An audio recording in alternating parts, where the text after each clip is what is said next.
বিরতির পর স্বাগত। মাখনলাল সাহার ২৬তম মৃত্যুবার্ষিকীকে কেন্দ্র করে আজ এক রক্তদান শিবিরের আয়োজন করা হয় এমএল প্লাজায়। এই রক্তদান শিবিরে উপস্থিত ছিলেন রাজ্যের মুখ্যমন্ত্রী ডক্টর মানিক সাহা থেকে শুরু করে অন্যান্যরা। এই রক্তদান শিবিরে উপস্থিত ছিলেন মেয়র দীপক মজুমদার। প্রত্যেকে একে একে করে মাখনলাল সাহার প্রতিকৃতিতে পুষ্পার্ঘ্য অর্পণ করেছেন। তারপর প্রত্যেকেই যে যার মতো করে বক্তব্য রেখেছেন। আজ ১০তম স্বেচ্ছায় রক্তদান শিবির অনুষ্ঠিত হয়েছে। ১০তম রক্তদান শিবিরে রক্তদাতাদের উপস্থিতি কিন্তু ছিল চোখে পড়ার মতো। রাজ্যের মুখ্যমন্ত্রী মানিক সাহা আজ গোটা রক্তদান শিবিরটি ঘুরে দেখেছেন, রক্তদাতাদের সাথে কথা বলেছেন।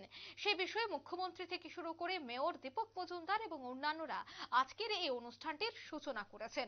উপস্থিত অতিথিরা আজকের এই রক্তদান শিবিরকে কেন্দ্র করে কি বলছেন শুনুন। বিভিন্ন জায়গায় ইন্ডিয়ান অয়েল কর্পোরেশনের প্রথম নিয়ে আমি আগে পিএলসি করতেন, পিএলসি থেকে ইন্ডিয়ান অয়েল করেন, তারপরে এখানে সিনেমা হল করলেন, রূপসী সিনেমা হল সবাই জানে। আর করবেন কি, সিনেমা হল এখন বানালো।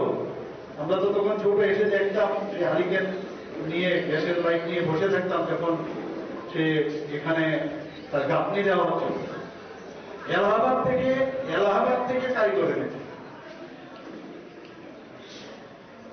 মিস্টার চৌধুরী নামে। সারা মানে ভারতবর্ষের মধ্যে এমন কোনো জায়গা নেই যেখানে এত বড় আর্কিটেক্ট মিস্টার চৌধুরী, ওনাকে দিয়ে এই সিনেমা হল তৈরি করেছেন। এখানে অনেকে হয়তো দেখেছেন ভিতরের যে কারুকার্য কত সুন্দর। কোথায় ব্লোয়ার, কত কারেন্টের এত সমস্যা ছিল এখানে, তো ব্লোয়ার পর্যন্ত মানে চালানো যাবে, এসি চালানো যাবে না, এত সুন্দর। আমরা নিজেরাও দেখেছি সেই সিনেমা ওনার কারণে সেটা সম্ভব হয়েছে। এবং এই নিয়েও কিন্তু এই সিনেমা করাটাও কিন্তু সোজা ছিল না। কাজ করতে গেলে যে কত সমস্যা এখানে আমি নাই করলাম আজকের দিনে।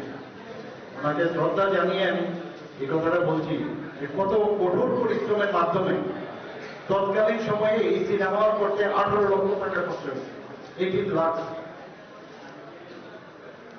আমরাও ভাগিদার ছিলাম, বসে থাকতাম, রাত্রে আসতাম, যারা কাজ করতো দেখতাম আমরা। সেখান থেকে যখন উনি বললেন যে এত বড় সিনেমা শুরু হলো, খুব আপনারা শুনলেন মুখ্যমন্ত্রীর বক্তব্য। ১০তম স্বেচ্ছায় রক্তদান শিবিরের আজ আয়োজন করা হয়েছে আগরতলা এমএল প্লাজা প্রেক্ষাগৃহে, যেখানে প্রত্যেকেই উপস্থিত ছিলেন। প্রধান অতিথি হিসেবে উপস্থিত ছিলেন মুখ্যমন্ত্রী সহ মেয়র দীপক মজুমদার। প্রত্যেকেই আজ মাখনলাল সাহার জীবনী বিভিন্ন বিষয় নিয়ে আলোচনা করেছেন। নিয়ে নিচ্ছে ছোট্ট একটি বিজ্ঞাপন বিরতি, সঙ্গে থাকুন।